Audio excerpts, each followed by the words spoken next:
జిగర్ రావల్ అనే social media influencer ఓ రోజు రాత్రి సినిమాకి వెళ్లి వస్తున్నాడు.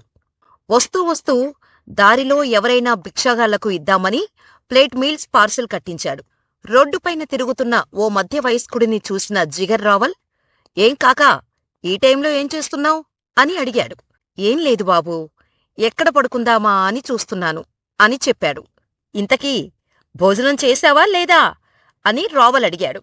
జిగర్ రావల్ వైపు ఆశగా చూస్తూ, "ఉదయం నుంచి ఏమీ తినలేదయ్యా, తినడానికి ఏమైనా ఉంటే పెడతావా?" అని మొఖమాటంగానే అడిగాడు. "సరే, ఇదిగో" అంటూ తన దగ్గర ఉన్న భోజనం పార్సిల్ తీసి ఆ పెద్దాయనకు ఇచ్చాడు.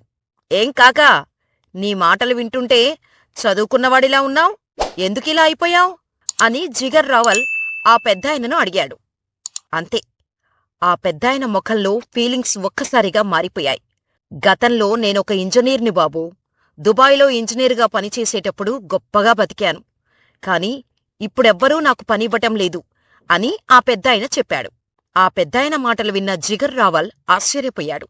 "ఏంటి, దుబాయ్లో ఇంజనీరుగా పనిచేశావా? మరి ఎందుకిలా అయ్యావ్?" అని అడిగాడు. "నా భార్య చేసిన పనివల్ల జీవితం ఇలా నాశనమైందని" చెబుతూ ఆ పెద్దాయన కన్నీటి పర్యంతమయ్యాడు. ఆ పెద్దాయన కన్నీళ్లు తుడుస్తూ, "ఏం జరిగిందో చెప్పు కాకా" అంటూ జిగల్ రావల్ బతిమాలగా తన లైఫ్ స్టోరీ చెప్పాడు. అది విన్న జిగల్ రావల్కి షాక్తో దిమ్మ తిరిగిపోయింది. "గుజరాత్ రాష్ట్రంలోని అహ్మదాబాదులో నేను పుట్టాను. మా అమ్మానాన్నలకు నేనొక్కడినే సంతానం కావటంతో బాగా చదివించారు. సివిల్ ఇంజనీరింగ్లో బీటెక్ పూర్తి చేశాను. అప్పట్లో ఇండియాలో సివిల్ ఇంజనీర్లకు పెద్దగా గిరాకీ ఉండేది కాదు. దీంతో నాకు అంతంత మాత్రంగానే పని దొరికేది. నేను ఉద్యోగంలో సరిగ్గా కుదురుకోకముందే మా తల్లిదండ్రులు నాకు పెళ్లి చేసేశారు. నా భార్య చాలా మంచిగా ఉండేది. ఇద్దరం కలిసి ఎంతో ఆనందంగా గడిపేవాళ్లం. మాకు 2 పిల్లలు పుట్టిన తర్వాత మా నాన్న చనిపోయారు. దీంతో ఇంట్లో భారమంతా నాపైనే పడింది. 2 పిల్లలు, భార్య, తల్లి, అందర్నీ నేను పోషించాల్సి వచ్చింది. కాని మన దగ్గర సివిల్ ఇంజనీర్లకి పని దొరకటం కష్టమైపోయింది. ఆ సమయంలోనే దుబాయ్లో రియల్ ఎస్టేట్ రంగం బాగా పుంజుకుంది. సివిల్ ఇంజనీర్లకు అక్కడ లెక్కలేనన్ని అవకాశాలు వచ్చాయి. మా స్నేహితులు కూడా చాలామంది అక్కడ పనిచేస్తున్నట్టు తెలిసింది. కుటుంబ పోషణ కోసం దుబాయ్కి వెళ్లాలని నిర్ణయించుకున్నాను. ఈ విషయం ఇంట్లో చెబితే మొదట్లో ఒప్పుకోలేదు. చిన్నపిల్లల్ని ఎలా వదిలేసి వెళ్తావని నా భార్య నిలదీసినంత పనిచేసింది. నేను వెళ్తోంది మీకోసమే. మీరిక్కడ సంతోషంగా ఉండాలంటే నేను ఏదో ఒక పని చేయాల్సిందే కదా. పిల్లలకి స్కూలుకి వెళ్లే వయసొస్తోంది. వారి ఫీజుల సంగతేంటి? ఇల్లు ఎలా గడవాలి అని నచ్చచెప్పటంతో నా భార్య కూడా చివరకు కన్విన్స్ అయింది. భార్య, పిల్లల్ని అమ్మకు అప్పచెప్పి స్నేహితుల సాయంతో ఉద్యోగం కోసం నేను దుబాయ్కి వెళ్లాను. అక్కడ నా చదువుకు తగ్గ మంచి ఉద్యోగం లభించింది. తీరిక లేకుండా పని, చేతినిండా సంపాదన. నా జీవితం ఇలా సాగేది.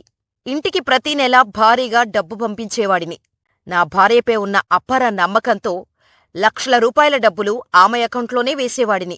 వారానికి 2-3 సార్లు నా పిల్లలతో మాట్లాడేవాడిని. నా భార్య కూడా ఎంతో బాధ్యతగా మెలిగేది. మా అమ్మను మంచిగా చూసుకునేది. నేను దుబాయ్ వెళ్లిన మొదటి 2 సంవత్సరాల్లోనే కుటుంబం ఆర్థికంగా స్థిరపడింది. పిల్లల్ని కార్పొరేట్ స్కూల్లో చేర్పించాం.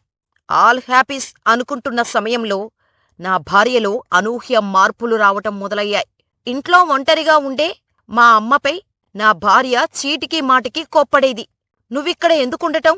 మీ కొడుకు దగ్గరికి వెళ్ళొచ్చు కదా" అని ఈసడించుకునేది. ఇలాంటి కష్టపట్టే మాటలేవీ మా అమ్మ నాకు చెప్పేది కాదు. ఈ విషయం ఇతరుల ద్వారా నాకు తెలిసింది. దీంతో ఇంట్లో ఏం జరుగుతుందో తెలుసుకుందామని ఓ రోజు సడన్ గా ఎవ్వరికీ చెప్పకుండా దుబాయ్ నుంచి ఇండియాకు వచ్చాను. ఆ సమయంలో నా భార్య తీరు చూసి షాకయ్యాను. నా భార్య మునుపటిలా లేదు. తను ఎప్పుడూ సంప్రదాయబద్ధంగా కనిపించేది. కాని ఈసారి అల్ట్రా మోడర్న్ డ్రెస్లో హెయిర్ కట్ చేసుకొని కనిపించింది. "ఏంటిలా తయారయ్యావని అడిగితే లేటెస్ట్ ట్రెండ్ అని చెప్పింది. నేరుగా మా అమ్మ దగ్గరకు వెళ్తే నన్ను చూసి ఆమె భోరున ఏడ్చింది. "ఎందుకేడుస్తున్నావమ్మా" అని అడిగితే "నన్ను కూడా నీతోపాటు తీసుకెళ్ళురా" అని ఏడవసాగింది. దీంతో నాకు విషయం అర్థమైంది.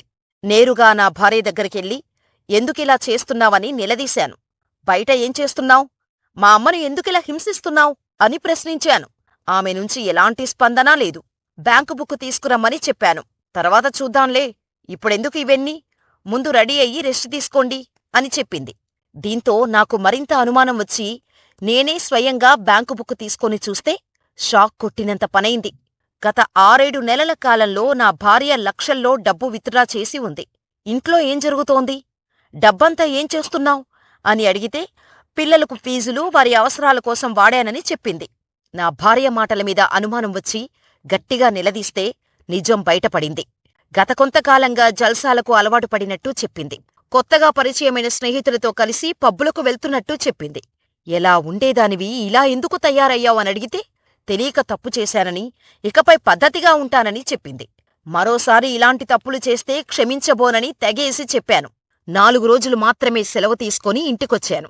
దీంతో వెంటనే దుబాయ్కి వెళ్లాల్సి వచ్చింది.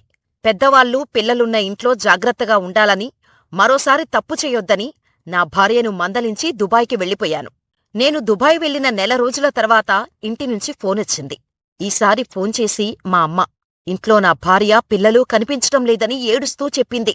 దీంతో హడావుడిగా దుబాయ్ నుంచి ఇండియాకే వచ్చేశాను. ఇంటికొచ్చి చూస్తే అంతా నిశ్శబ్దంగా ఉంది. ఇంట్లో అమ్మ తప్ప ఎవరూ లేరు. ఏం జరిగిందని అమ్మను అడిగితే నా భార్య షాపింగుకు వెళ్తున్నామని చెప్పి పిల్లల్ను తీసుకెళ్లి ఇక తిరిగి రాలేదని చెప్పింది. నేరుగా పోలీస్ స్టేషన్కి వెళ్లి ఫిర్యాదు చేశాను.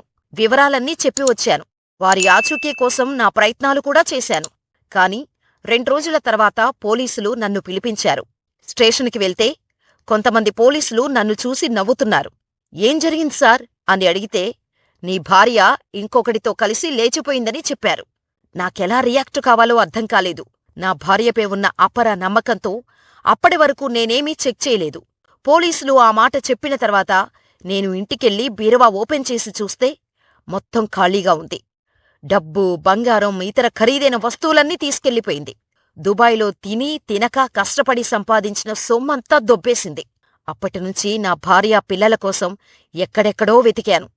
ఇండియా వచ్చి చానాళ్లు కావటంతో దుబాయ్లో ఉద్యోగం నుంచి తీసేశారు. కొన్నాళ్లకు మా అమ్మ దిగులుతో చనిపోయింది. అప్పటినుంచి నేను ఒంటరివాడినైపోయాను. మానసికంగా, శారీరకంగా కుంగిపోయాను. పనిమీద ఏకాగ్రత కుదరక చివరికి భిక్షగాడినైపోయాను. వీధుల్లో చెత్త సేకరించి, అమ్మి కొంత డబ్బు సంపాదించుకొని దానితో పొట్ట నింపుకుంటున్నాను. విదేశాలకు వెళ్లి బాగా సంపాదించి నా భార్యాపిల్లల్ని ఎంతో గొప్పగా చూసుకోవాలని కలలు కన్నాను. కాని నా భార్య నన్ను మోసం చేసి వేరేవాడితో లేచిపోయింది. ఇదిగో నేనిలా మిగిలిపోయాను అని ఆ పెద్దాయన కంటతడి పెడుతుంటే జిగర్ రావల్ మనస్సు కరిగిపోయింది. ఆ పెద్దాయనకు భోజనం పెట్టి తనకు తోచినంత సాయం చేసి అక్కడినుంచి వెళ్ళిపోయాడు. మరుసటి రోజు ఆ వీడియోని జిగర్ రావల్ పోస్ట్ చేస్తే దేశవ్యాప్తంగా వైరలైంది. ఇప్పటివరకు 30 లక్షల మంది చూశారు.